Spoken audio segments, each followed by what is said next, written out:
Muy buenas tardes a todos. Nosotros vamos a hablar sobre lo que es la insuficiencia cardíaca. Nuestro grupo está conformado por Litzia Brisantes Teves Sivira, Jessica Chirinos Pérez y mi persona, Diana Álvarez Porta. Bueno, voy a empezar con el concepto de insuficiencia cardíaca. La insuficiencia cardíaca se puede llegar a definir como la situación en que el corazón es incapaz de suplir las demandas metabólicas del organismo o en caso de llegar a lograrlo, es a expensas de un aumento de las presiones de llenado ventricular. Aunque la insuficiencia cardíaca implica el fracaso de la función de la bomba del corazón, sus manifestaciones clínicas pueden llegar a depender de las repercusiones hemodinámicas que determinan en otros órganos. El proceso que lleva a la insuficiencia cardíaca se puede llegar a esquematizar como la anoxia o la etiología, sobrecarga ventricular, disfunción ventricular, mecanismos de compensación y por último la insuficiencia cardíaca en sí. Siguiente. Etiopatogenia. La etiopatogenia de la insuficiencia cardíaca puede deberse a la insuficiencia cardíaca por disfunción ventricular sistólica, insuficiencia cardíaca con función ventricular preservada y las causas extracardíacas. La insuficiencia cardíaca por disfunción ventricular sistólica llega a darse en un déficit de la contractilidad del miocardio. Es decir, que este déficit es el resultado de la afección directa del músculo miocardio, lo cual puede suceder en una miocardiopatía dilatada o después de un infarto de miocardio. Pero también puede llegar a ser secundario a una sobrecarga impuesta al corazón, lo cual puede ser consecuencia a una lesión valvular. La insuficiencia cardíaca con función ventricular preservada llega a tener una disfunción diastólica, es decir, que esta disfunción diastólica es la causa más frecuente de la función ventricular preservada. Existe una alteración de la distenibilidad y la relajación ventricular, lo cual llega a dificultar su relleno. Debido a la rigidez de la pared ventricular, se produce un aumento precoz de la presión intraventricular con acortamiento de su fase de llenado. En la disfunción diastólica, sus causas más frecuentes pueden llegar a ser una hipertensión arterial, una cardiomiopatía hipertrófica y una cardiomiopatía restrictiva. Además de que también puede deberse por una causa secundaria como ser una alteración valvular, malformaciones congénitas u otras patologías como ser un tumor cardíaco. Las causas extracardíacas, como su propio nombre lo dice, puede deberse a una causa extracardíaca, como ser una afección pericárdica, una anemia, una hipovitaminosis o, por último, una alteración de la tiroides. Siguiente. La precarga y la poscarga. Bueno, la precarga es el volumen de sangre que expande el músculo cardíaco al final de la diástole. Se llega a determinar por el retorno venoso del corazón. Este también llega a ser conocido como un volumen telediastólico. Este volumen llega a provocar un incremento de la extensión de la longitud de las fibras del músculo del miocardio. La poscarga llega a representar la fuerza con que el músculo cardíaco se contrae y eyecta la sangre del corazón. Los componentes principales de la poscarga llegarían a ser la tensión de la pared ventricular y la resistencia vascular sistémica. Cuando la resistencia vascular sistémica se encuentra elevada, debe generarse una presión intraventricular izquierda, la cual abre la válvula aórtica y mueve la sangre hacia la circulación sistémica. Como resultado, una poscarga excesiva puede llegar a alterar la eyección ventricular e incrementar la tensión de la pared. Siguiente. Siguiente. Disfunción sistólica. No, atrás. Viene atrás. Ahí. Disfunción sistólica frente a la diastólica. La disfunción sistólica puede llegar a definirse como una disminución de la contractilidad miocárdica que se puede caracterizar por una fracción de eyección de sangre menor al 40%. En la insuficiencia cardíaca sistólica, la fracción de eyección disminuye de manera progresiva según aumenta el grado de disfunción miocárdica. Con un decremento de esta fracción de eyección, se puede observar un aumento de la presión telediastólica. Este aumento de presión telediastólica se puede pensar que es un aumento de la precarga, como lo dice su nombre, telediastólica, el cual es un mecanismo de compensación que está dado a través del mecanismo de compensación de Frank Starling. A pesar de que la precarga está incrementada, puede llegar a provocar una acumulación de sangre en las aurículas, en el sistema venoso lo cual provoca un edema pulmonar periférico. Es frecuente que la disfunción sistólica sea el resultado de afecciones que alteran el desempeño contráctil del corazón. Pueden producir una sobrecarga de volumen o generar una sobrecarga de presión. La disfunción diastólica. La disfunción diastólica en sí es el llenado anómalo del ventrículo que llega a comprometer el gasto cardíaco, en especial durante el ejercicio. Sus presiones ventriculares se incrementan, lo que provoca signos de congestión pulmonar y venosa. Se puede observar que entre los padecimientos que llegan a provocar una disfunción diastólica se puede encontrar los que impiden la extensión de los ventrículos, aquellos que incrementan el grosor de las paredes, los que disminuyen el tamaño de las cámaras y los que retrasan la relajación diastólica. Como la disfunción diastólica de la sangre es incapaz de moverse con libertad hacia el ventrículo izquierdo, llega a provocar un aumento de la presión intraventricular. Las presiones elevadas de este llegan a transferirse desde el ventrículo izquierdo hacia la aurícula izquierda y después, posteriormente, al sistema venoso pulmonar, lo cual llega a ocasionar una disminución de la distensibilidad pulmonar y aumenta un trabajo en la respiración, es decir, que provoca el síntoma de disnea. Siguiente. Bien. Disfunción ventricular derecha e izquierda. La disfunción ventricular derecha. Cuando el ventrículo derecho tiene un fallo, hay una disminución de la cantidad de la sangre transportada hacia la circulación pulmonar. De la circulación pulmonar puede llegar a irse al lado izquierdo del corazón, lo cual resulta una reducción del gasto cardíaco del ventrículo izquierdo.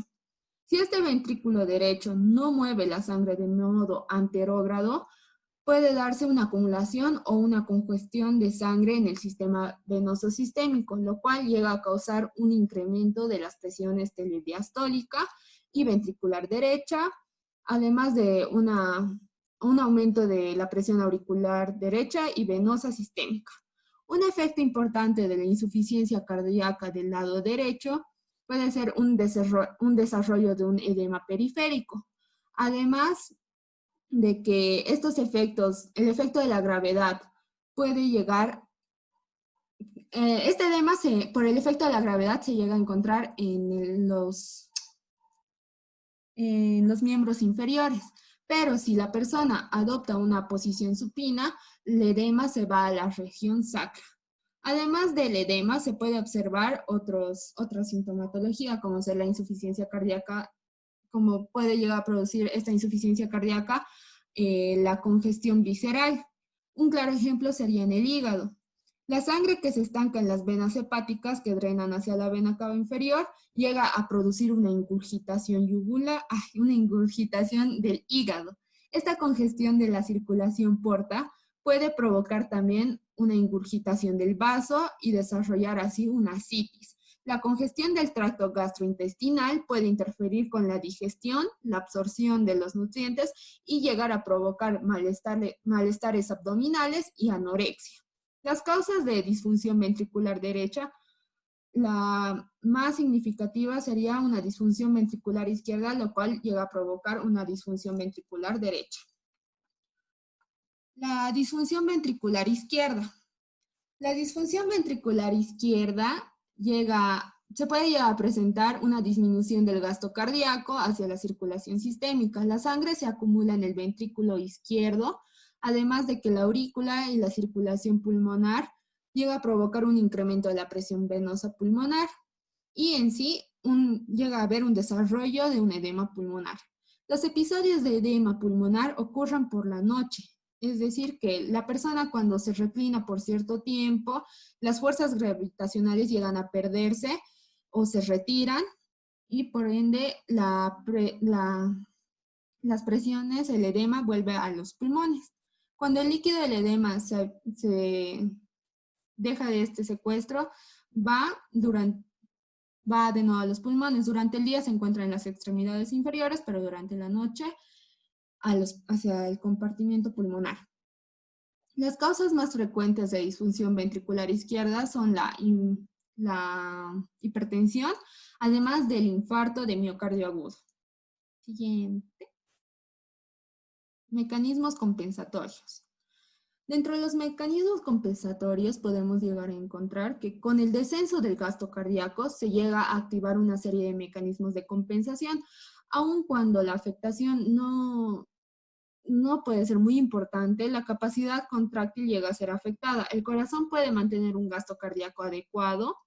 El primer mecanismo de compensación que se puede encontrar y que ya lo hemos hablado es el mecanismo de Frank-Starling, el cual se da al aumento de la precarga. Además, se puede observar que de manera de que el mayor volumen residual y el aumento de la presión telediastólica incrementa la fuerza de la contracción y el volumen de eyección del latido siguiente. Pero cuando este no se puede dar, el corazón es incapaz de garantizar en sí el gasto cardíaco. Los vasos de la resistencia periférica y de la presión sistémica distribuyen preferentemente el flujo sanguíneo a los órganos vitales, como ser el cerebro y el propio corazón. Para ello se ponen en marcha otros mecanismos compensatorios, como son los neurohormonales, de compensación, como son el aumento del tono simpático y la actividad del sistema renina, angiotensina, aldosterona. En la insuficiencia cardíaca se ha comprobado que el aumento de la actividad simpática tiende a aumentar la contractilidad y la frecuencia cardíaca, lo cual favorece la vasoconstricción periférica. Este aumento de activación adrenérgica es la causa de la reducción del número de los receptores B adrenérgicos del corazón. La disminución de la presión de la perfusión renal aumenta la actividad simpática y la reducción del aporte de sodio a la mácula densa y estimula la secreción de la renina. Esta renina es una enzima que además está activada por el paso angiotensinógeno, que es liberado por el hígado a una angiotensina 1. Por acción de las ECAs, o también conocidas como la enzima convertidora de la angiotensina, pasa a ser una angiotensina 2. Esta angiotensina 2 activa la liberación de la aldosterona, la cual es responsable de la retención de sodio y agua e interacciona con el sistema simpático para aumentar el tono vascular. Este mecanismo electrolítico puede llegar a causar aumento de la poscarga, retención de sales, líquidos, arritmias, entre otros. La vasopresina es una hormona hipofisiaria que también se halla activada por la insuficiencia cardíaca, la cual ejerce un papel muy importante en la insuficiencia cardíaca, ya que regula el aclaramiento del agua libre, contribuye a reducir la excreción de esta agua, además de que favorece a la hiposmolaridad. Estos mecanismos compensatorios del sistema venoso de estos mecanismos compensatorios se puede observar en el sistema venoso y en el sistema arterial. En el sistema venoso puede presentarse como un aumento de la presión venosa secundario a una hipervolemia, y en el sistema arterial se puede presentar como un aumento de la resistencia periférica. Para compensar la vasoconstricción debido a la activación simpática y el sistema de renina-angiotensina, se estimula otras hormonas vasodilatadoras, en este caso serían los péptidos natriuréticos. Unos claros ejemplos llegarían a ser el péptido C y el péptido BNP, o también conocido como natriurético cerebral. Ambos llegan a dar lugar a una vasodilatación y una natriuresis en un intento de contrarrestar todos los efectos de la mala adaptación que fueron inducidos por la activación neurohormonal.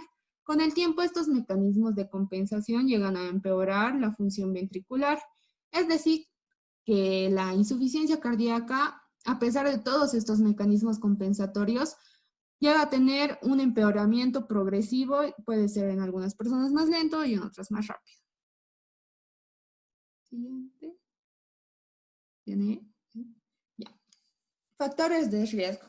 Dentro de los factores de riesgo que podemos encontrar en la insuficiencia cardíaca pueden ser la enfermedad coronaria, la obesidad, la edad, es decir, las personas de edad avanzada, la obesidad, el tabaquismo, el alcoholismo, las cardiopatías congénitas, las valvulopatías, las diabetes, hipertrofias del ventrículo izquierdo, hipertensiones y antecedentes de infarto de miocardio.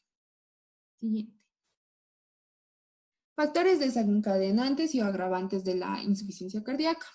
Si se puede observar en la lista, podemos ver que algunos se repiten con los factores de riesgo, pero estos factores, personas que padecen estos factores, pueden llegar a agravar si tienen una insuficiencia cardíaca o lo padecen después de una insuficiencia cardíaca, como por ejemplo ser un abandono o disminución de la medicación, ingesta inadecuada de sal, sobrecarga hídrica, excesos alimentarios o físicos, una hipertensión arterial, drogas con acción ionotrópica, síndrome coronario agudo, tromboembolia, obesidad, embarazo, estrés emocional, tirotoxicosis, fiebre, miocarditis, anemia, diabetes descompensada, alcoholismo, cirrosis hepática, infecciones, interacciones medicamentosas, abdomen agudo, estrés emocional, además de la insuficiencia renal. Siguiente. Siguiente. Bueno, continuando con la exposición, yo les voy a hablar sobre la incidencia y la prevalencia. Bueno, primero que nada tenemos que recordar que la insuficiencia cardíaca es la única enfermedad cardíaca cuya incidencia es más elevada, más que todo en el mundo occidental. Y bueno, según la revista española médica de cardiología, esta dice que el 1% de la población mayor a los 40 años presenta una insuficiencia cardíaca y que también el 10% en los adultos mayores de 70 años también lo presentan. Y esta va a llegar a ser la primera causa de hospitalización en mayores de 65 años. La supervivencia en este caso es alrededor del 50% a sus 5 años del diagnóstico, por lo que no es mejor que los cánceres. Bueno, y según la OMS, su prevalencia es del 1%. Y vamos a ver la variación en la incidencia, que es del 1 al 5 casos por 1000 habitantes. Y la padecen alrededor de 30 millones de personas. Y es la causa más frecuente, que también se va a dar por la cardiopatía isquémica. Siguiente, por favor. Bueno, aquí vamos a ver una clasificación que esta está dando más que todo por la Asociación de New York Heart. Esta la va a clasificar en 4, clase 1, clase 2, clase 3 y clase 4. Bueno, la clase 1 es la que no tiene limitaciones. Esta se basa más que todo en que la actividad física habitual no causa fatiga ni disnea o algunas palpitaciones, ya que va a estar normal o en una difusión asintomática del ventrículo izquierdo. Y en la clase 2, pues esta va a tener una leve limitación por las actividades físicas. Estos pacientes sobre todo están más cómodos en reposo y las actividades habituales les provoca un poco de fatiga, palpitaciones, disnea o angina. Es una insuficiencia cardíaca levemente sintomática. Y bueno, la clase 3, esta sí va a marcar limitaciones de las actividades físicas. También estos pacientes van a estar cómodos en reposo y las actividades físicas menores que las habituales les puede provocar síntomas. Se caracteriza más de todo por ser una insuficiencia cardíaca moderadamente sintomática. Y bueno, tenemos al final que es la clase 4. Esta va a tener una incapacidad de desarrollar cualquier tipo de tarea sin incomodidad. Y aquí pues los síntomas de la insuficiencia cardíaca congestiva están presentes aún estando en reposo. Estos pacientes más que todo van a experimentar un aumento de la incomodidad en el incremento más que todo de las actividades físicas que les vayan a dar. Y se caracteriza por ser una insuficiencia cardíaca gravemente asintomática. Y eso sería la clasificación. Siguiente, por favor.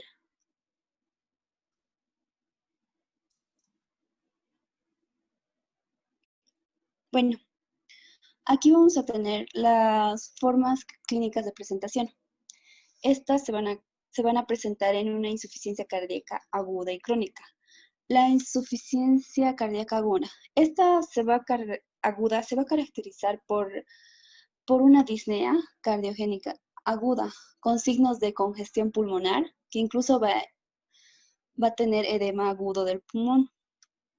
Y puede ampliarse también al shock cardiogénico y a un síndrome caracterizado por hipotensión, oliguria y frialdad periférica. Y vamos a tener a la crónica, que esta está más definida como un síndrome clínico, que va a presentar también en su cuadro clínico una disnea y fatiga. También va a estar asociadas o no a una retención hídrica, ya que esta se da más que todo debido a la incapacidad de los ventrículos para eyectar la sangre necesaria para el metabolismo tisular o para llenarse sin un aumento compensatorio de la presión auricular en reposo o en esfuerzo. Esto más que todo suele presentarse en exacerbaciones agudas. Siguiente, por favor.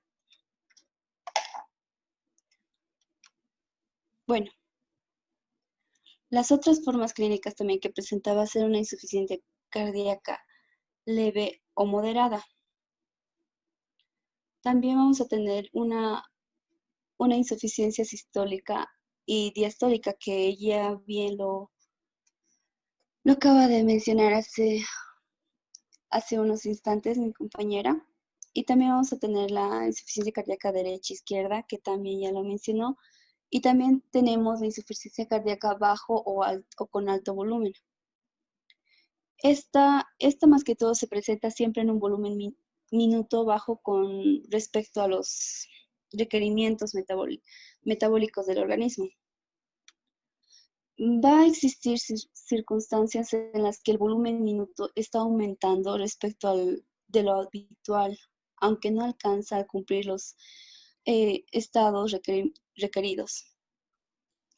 Y bueno, también tenemos el que es de retrógrada y anterógrada. Esta más que todo, la insuficiencia retrógrada es aquella en la que los síntomas y signos son atribuibles a una congestión sistémica. Ya esta va a presentar también disnea y fatiga, o venosa incluso. Y en esta vamos a presentar los edemas. Y en la insuficiencia cardíaca anterógrada es aquella en la que los síntomas son más atribuibles a la falta de perfusión. Va a presentar una hipotensión, oliguria y frialdad periférica. Esas serían las formas clínicas de presentación que tendríamos. Siguiente. Muy bien, ahora hablamos del cuadro clínico. Esto va a depender mucho del trastorno que va a sufrir los órganos. Entonces, el principal síntoma, como ya lo venían diciendo, va a ser lo que es la disnea, que esto corresponde al fallo ventricular izquierdo, secundaria de elevación de la presión de llenado ventricular izquierdo. Esta disnea se caracteriza porque va a venir en grados. Esta viene en grados justamente para evaluar cómo está la función de los pulmones.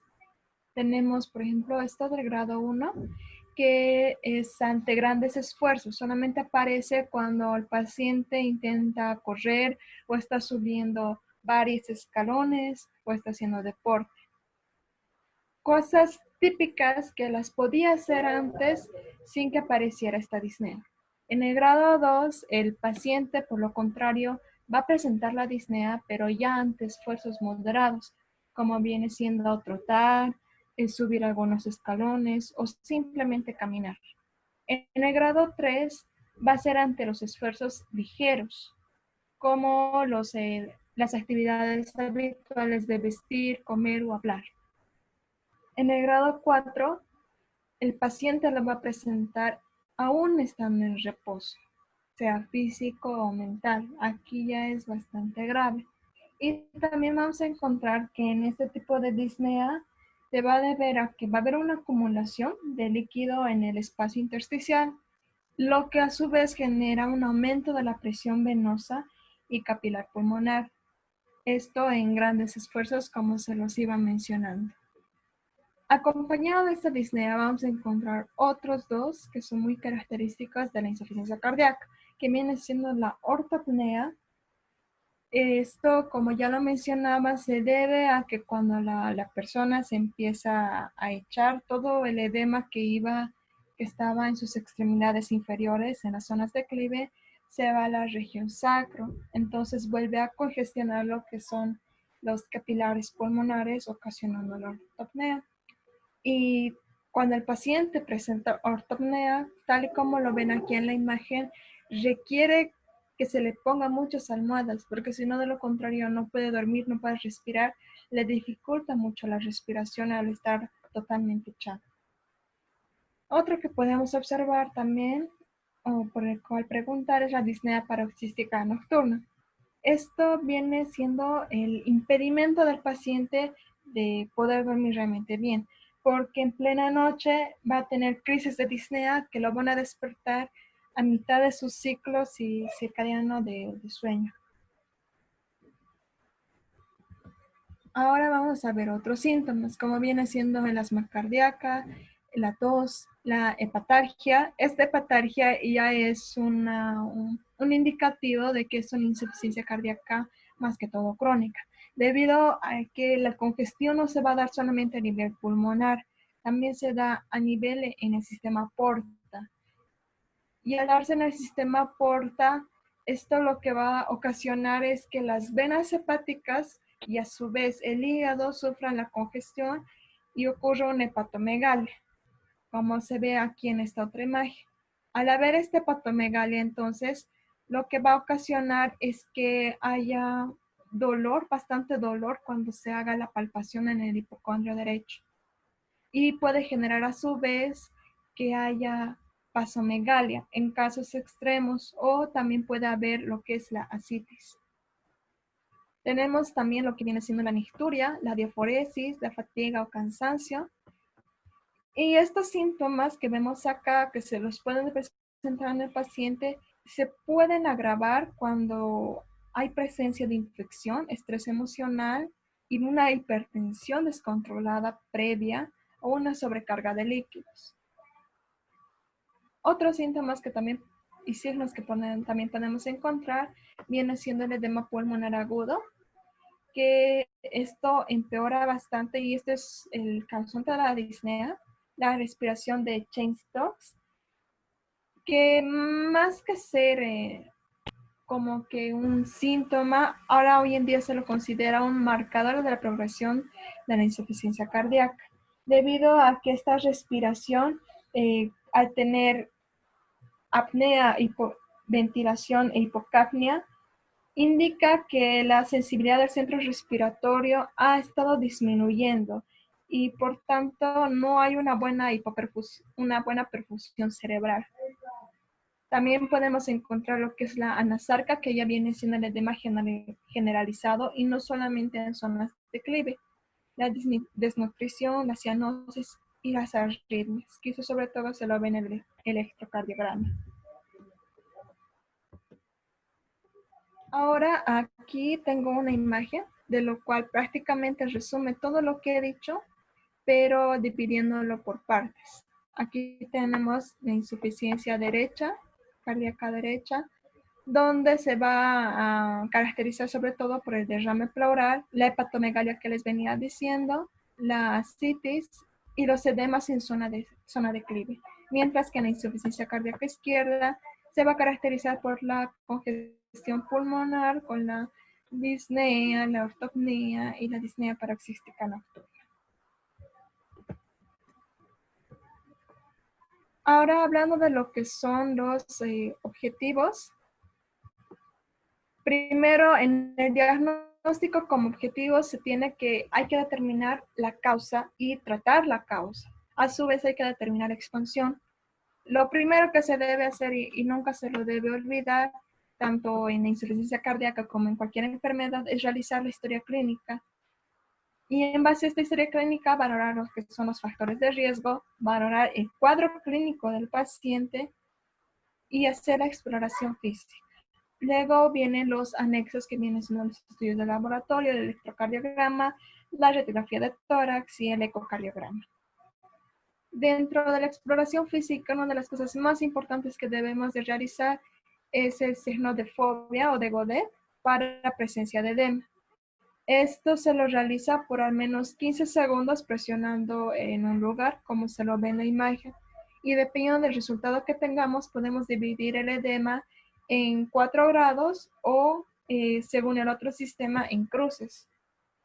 Si, por ejemplo, como vemos aquí en la imagen 1, la depresión que se causa es apenas percibible porque una vez que se levanta el dedo, va a quedar una depresión si es edema, sino de lo contrario puede ser alguna más un tumor. Y si la depresión es muy leve y no hay distorsión visible, se la considera grado 1. Aparte que desaparece rápidamente, menos de 10 segundos. El grado 2, por el contrario, la depresión ya es un poco más extensa y puede esta durar hasta 10 o 15 segundos antes de desaparecer. Tampoco hay depresión. Luego tenemos en esta otra imagen que la depresión llega hasta los 6 milímetros y la extremidad se la siente como que más llena, es más notorio que hay un edema y el signo de fobia desaparece al 1 minuto. En el grado 4 encontramos que la fobia llega hasta el 1 centímetro. La extremidad está completamente distorsionada y esta puede persistir hasta por 2 o 5 minutos. Dividiéndola en cruces, esto va a ser según la región que esté afectando.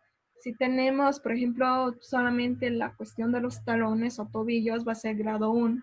Así hasta llegar hasta las rodillas, que viene siendo el grado 4.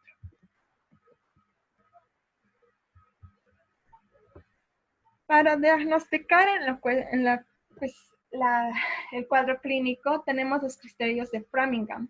En este cuadro que vemos al lado izquierdo, donde lo clasificamos en criterios mayores y criterios menores, donde encontramos que para diagnosticar y dar confirmado una insuficiencia cardíaca, tenemos que tener al menos 2 criterios mayores o de lo contrario, un criterio mayor y 2 menores, de esta lista que ven acá. Siendo los más comunes que haya una disnea paroxística nocturna, un edema agudo de pulmón, o de lo contrario, un edema agudo de pulmón con disnea de esfuerzo y un edema medular que viene siendo el edema en las zonas de declive. Esto también puede estar pasando de que haya un tercer ruido o galope, como lo ven en los criterios mayores. Y esto se hace ante auscultación pulmonaria, donde hay un tercer ruido anormal patológico. También hay que buscar signos de congestión sistémica, como es la ingurgitación yugular, y hacer una auscultación cardíaca muy importante para buscar algún soplo por valvulopatía, galope o arritmia. Una vez hecho el cuadro clínico, revisado este cuadro, se puede clasificar al paciente en una insuficiencia cardíaca leve, aguda o crónica. Entonces, íbamos diciendo que se puede clasificar según la sintomatología que presenta el paciente en leve, aguda y crónica. En el leve tenemos que el paciente va a sentir una disnea tipo grado 1 o grado 2. En la aguda, aparte de esta disnea, se va a aumentar un pulso rápido con amplitud disminuida. En el crónico, se aumenta en estos dos a lo que es la fatiga, una disnea grado 3, grado 4, una presión arterial baja, palidez, frialdad, cianosis, piel fría y demás. Pero ahora, ¿cómo descubrimos en qué grado está el paciente? ¿En qué grado de disnea? Utilizamos lo que es la mnemotécnica PACES, que significa fatiga, actividad, confort, edema y sofocación. Entonces hacemos las siguientes preguntas. 1. ¿Se fatiga más fácilmente con sus actividades habituales? 2. ¿Ha cambiado estas actividades debido a esta fatiga? 3. ¿Se siente bien al subir escaleras? 4. ¿Ha sentido hinchazón en alguna parte? Y 5. ¿Ha sentido en algún momento que le falta aire? A medida que nos responde estas preguntas, nosotros ya nos podemos ir imaginando y dando una idea de en qué grado de disnea puede estar nuestro paciente. Para eso también es importante que luego cuando le hagamos la exploración, lo hagamos de cúbito, de pie y sentado. De cúbito para evaluar lo que es el hipocondrio, evaluar cómo está su respiración, si está con ortopnea. De pie para evaluar lo que es la cuestión de los edemas, al igual que estando sentado. Muy bien, ahora también encontramos lo que son los estudios de laboratorio, muy aparte de la exploración física. En esto es muy importante pedir un hemograma completo y electrolitos, aparte de lo que es el nitrógeno ureico, creatinina, enzimas cardíacas y gasometría arterial, para ver cómo están las presiones auriculares. Dentro de esto también necesitamos ver lo que son los marcadores cardíacos. Dentro de los marcadores cardíacos, los principales van a ser estos, los que son mioglobina, troponina y la creatina quinasa para ver el daño del tejido coronario. El fibrinógeno nos indica, es un marcador de la inflamación, mientras que por otro lado la proteína C reactiva y la hemoglobina glicosilada van a ser marcadores de prevención. Si el paciente presenta algún factor de riesgo o algún factor que pueda desencadenar una insuficiencia cardíaca, estos marcadores nos pueden indicar para hacer su respectiva prevención. Y tenemos el último, que viene siendo el péptido natriurético cerebral. Como ya lo iban diciendo antes, que esto es muy importante y este es el que más se realiza para dar un grado a lo que es el riesgo y para evaluar lo que es la evolución. En los estudios imagenológicos, los más importantes que tenemos viene siendo el ecocardiograma ante una sospecha para ver lo que es la dilatación ventricular izquierda y el deterioro de su función contráctil. Y por otro lado, la radiografía de tórax. ¿Qué vamos a buscar en esta radiografía? Van a ser las líneas Beckerley, que se las ve aproximadamente aquí por los arcos subcostales y por encima. El derrame pleural, una cardiomegalia, como estamos viendo en esta radiografía de tórax, y un aumento del índice cardiotorácico.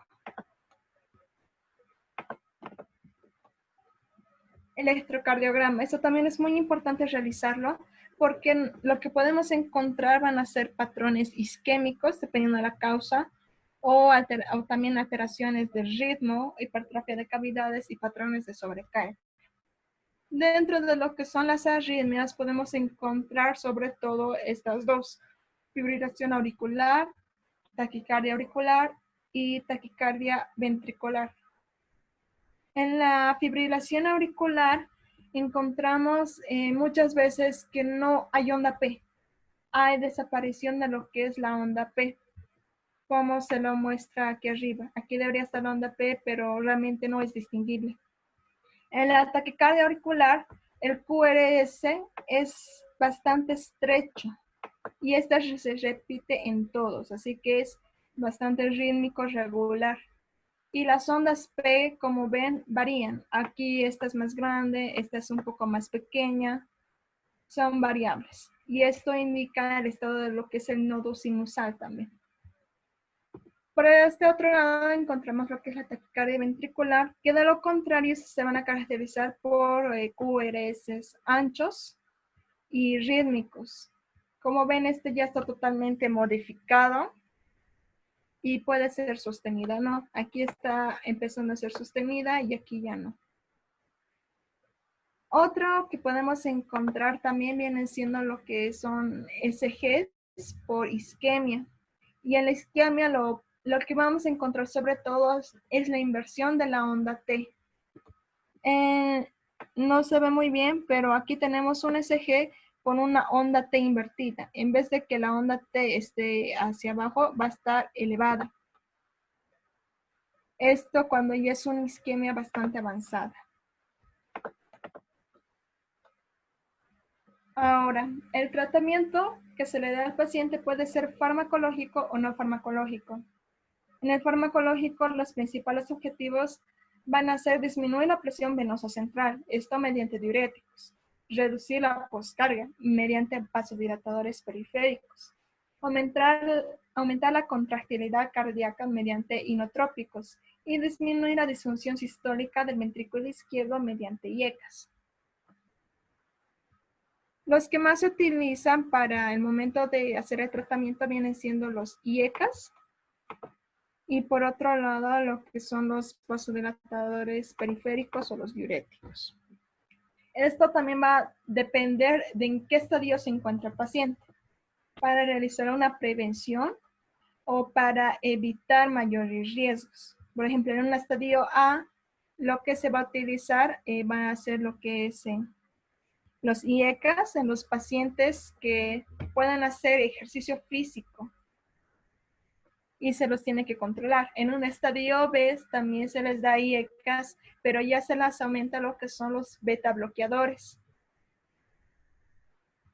En un estadio C y D se aumenta a estos dos lo que son los diuréticos. Por otro lado, también encontramos que podemos darle espironolactona, que viene siendo un inhibidor de la aldosterona, para evitar la retención de sal, pérdida urinaria, de potasio y disminuir fibrosis cardíaca.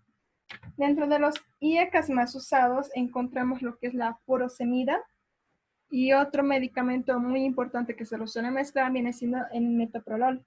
También encontramos dentro de los beta bloqueantes, aparte del metoprolol, el bisoprolol y el carvedilol.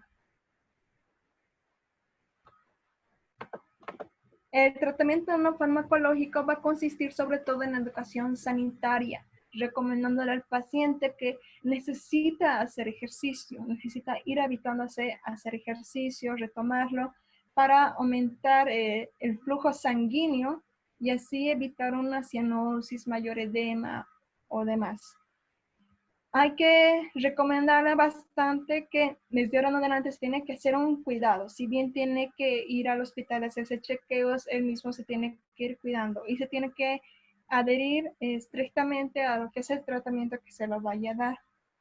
Muy aparte de esto, si la insuficiencia cardíaca es muy crónica, ya tiene muchos riesgos, se le puede dar lo que son los dispositivos de asistencia circulatoria, que esto es lo que van a hacer, como vemos en esta imagen, va a ser generar un flujo circulatorio para sustituir parcial o totalmente la función del corazón, como lo vemos acá. Y para apoyar hemodinámicamente y dejarlo estable a lo que es el ventrículo izquierdo o en otros casos a ambos. Puede ser de manera temporal hasta que el corazón se regularice o de manera definitiva. Tenemos también como otra medida que viene siendo el tratamiento quirúrgico, donde se puede realizar una cirugía valvular, implante de marcapasos para lo que son específicamente las arritmias, desfibriladores automáticos, reconstrucción del ventrículo izquierdo, revascularización miocárdica en caso de isquemias o trasplante cardíaco. Otras medidas también generales que encontramos viene siendo disminuir la ingesta de sal, suspender el cigarro y alcohol, controlar el peso y la hiperlipidemia y, como les iba diciendo, el hacer ejercicio. Bueno, eso sería todo. Aquí encontramos un poco de la bibliografía que hemos ido utilizando para reunir toda esta información y hacer las diapositivas. Muchas gracias.